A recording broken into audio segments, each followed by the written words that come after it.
تخيل الحكم معك، الفار معك، نيجريرا معك، كله معك، وبالاخر تتعادل. وانا عارف 99% هسه راح يقول لك الملعب.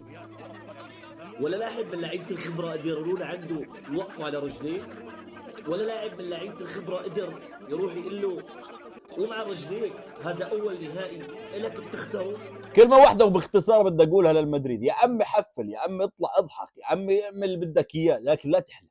لا تحلف يا اخوان، لا تدخلوا الحلفان في الموضوع. ان كنت برشلونة ان كنت مدريدي، لا تحلف لا تحلف لا تحلف. يا عمي شجع فريقك، اطلع حفل، لكن لا تحلف. شيء مضحك يا اخوان لما تشوف المدريدي فرحان على تعادل برشلونة في بداية الدوري يا اخوان، وهو في الموسم الماضي كان يقول لسه الدوري طويل. ومش بس هيك يا اخوان، كان الموسم الماضي يقول انه انشيلوتي لسه بيجرب، ولما كان يتعثر في بدايه الدوري وبعدين صار متصدر الدوري وبعدين برشلونه تصدر عليه واخذ الدوري، كان يقول لك لسه الدوري طبعا. بس يا معلم تاثير برشلونه في الموسم الماضي مأثر عليه لحد. وبعدين جيب لي واحد صانع محتوى مدريدي فخم يطلع يشرح لي شو يا معلم قصه نيجريرا، وانه برشلونه اثبتت عليه قصه نيجريرا. لانه انتم شايفكم الموسم هذا بتتغنوا في نيجريرا، وما في يا معلم دليل واحد على برشلونه في نيجريرا. ولو كان برشلونه هو يا معلم نيجريرا، كان يا معلم برشلونه سجل لاعبيه واستفاد يا معلم من الضائقه الماليه اللي هو فيه، احسن ما يروح يعطي للحكام ويطلع بالتعادل. اما بالنسبه للقطه لامين يامال فمش مشكلتنا، اذا ما كان في فار مشكله الاتحاد الاسباني، واذا كان في اخطاء تحكيميه مشكله التحكيم، واذا انت متضايق من اللقطه فيا معلم روح راجع نفسك حتى تعرف انها لقطه جزاء واضحه 100%. وبنهايه الموضوع يا اخوان، احلى شيء لما تشوف المدريدي بعد المباراه يا معلم بنط مثل الارنب، نط نط يلا نط.